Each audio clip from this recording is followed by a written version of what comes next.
I'm going to leave it there. Come on. From that time on, I'm going to pick all of them.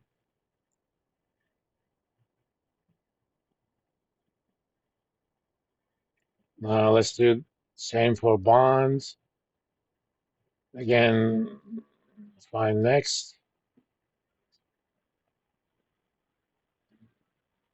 Control. Come on. Do you guys know how I select everything so quickly? It's Control Shift down key. Control Shift down selects everything until it hits a white space. Control Shift up does the same thing in up direction. Control Shift right arrow does it to the right. Control Shift left arrow does it to the left. If you don't want to select, but you just want to go there, don't do the shift.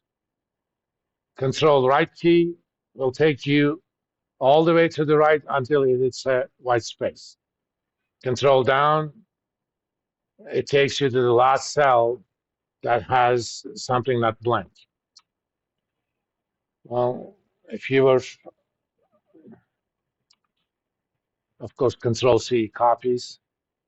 When I started using Excel in 1985, PCs did not have mice. In fact, there was no Windows. You did everything on DOS operating system. There was a spreadsheet program. It wasn't even Excel, called Excel those days. It was called Lotus 123.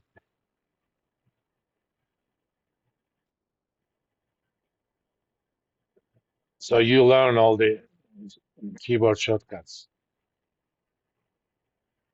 Okay, I got them all. Of course, you know I like my numbers in return numbers in percents. I'm gonna give it one more. Now, from this, I'm gonna form some arbitrary portfolios. I'm gonna put some arbitrary weights for now. Remember, portfolio weights have to add up to 1. So the last one is gonna be 1 minus sum of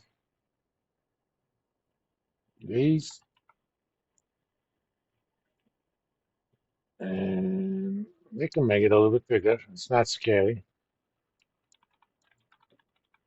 And given that portfolio, I can calculate the return of portfolio as weighted average of the individual returns. So that's sum product.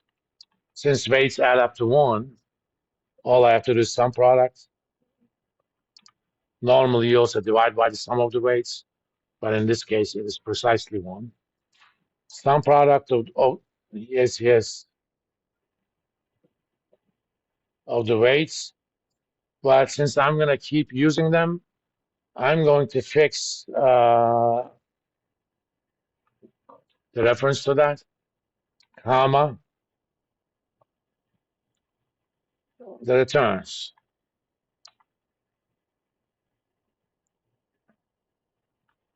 Copy and paste the format. Boom. They have the weekly returns of an arbitrary portfolio the last 13 years or so. I don't know why it's giving me.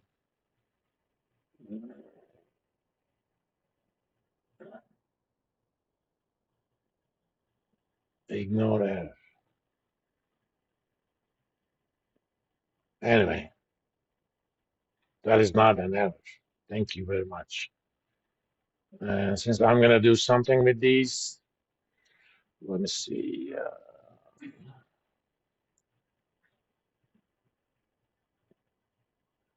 I'm going to make it black and white. And a little bit of bold.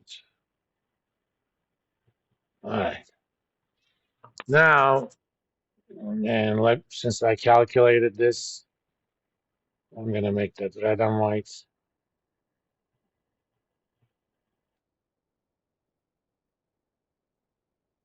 For each of these, I'm going to calculate some measures of risk and return, okay, or reward. The obvious one is the average, okay. In fact, this is the arithmetic average.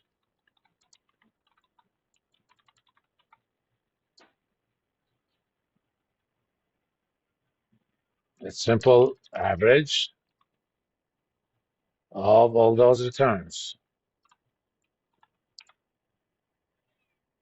So over the last 13 plus years, S&P 500 ETF of Vanguard got you about 28 basis points per week. I mean, if you want to think about annually, either APR 14.4 or uh, if you want to do effective annual rate, affect the rates, actually, not even that, times 52, 52.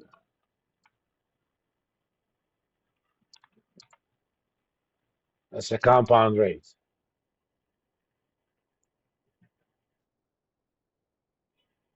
That means if you were to earn every week 0.2784%, after 54 weeks, your return would have been 15.56. For our calculations, it doesn't matter. Sometimes it's easier to relate to annualized numbers.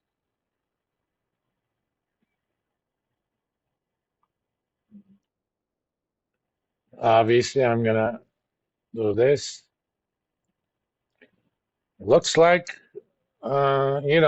S&P did a lot better than the international, way better than the bond market. Okay.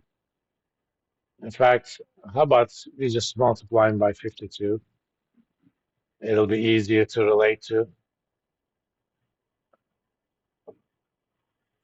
You know, given that this period has the COVID period, in fact, from March 2022 until about a year ago, the short-term rates were zero. And 2010, 11, 12 were also kind of zeros. It was recovery time after the, what was called? The Lesser Depression or the Great Recession, I'm sorry. It wasn't the depression, but it was the recession of 2008. As of today, I'm not going to talk about alternative measures of risk and stuff. We'll think about those a little bit later.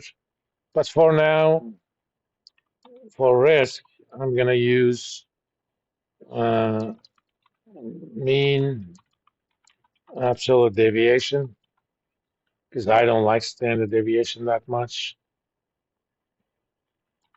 And the Excel function for that is fdev.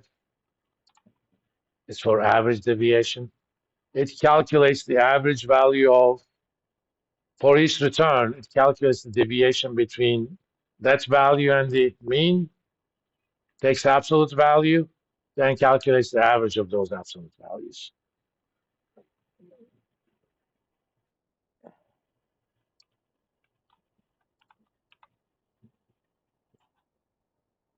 Again, I'm going to convert that to just regular percents.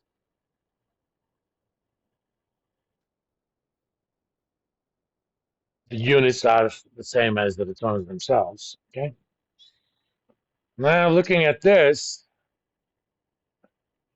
and let me make these 2 digits as well.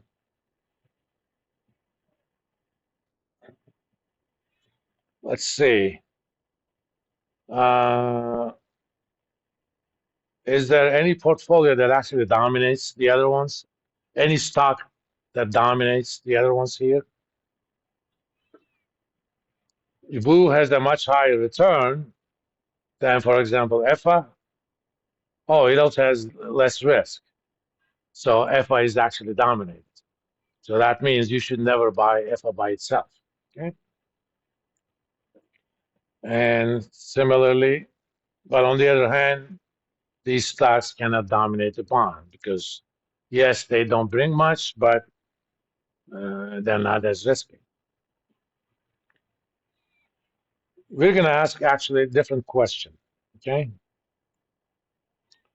Uh, we're going to ask the following question.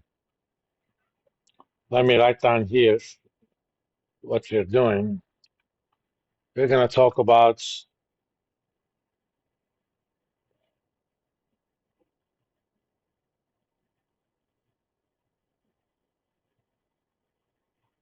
so-called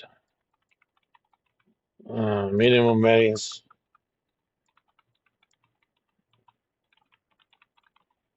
portfolios and so-called minimum variance boundary.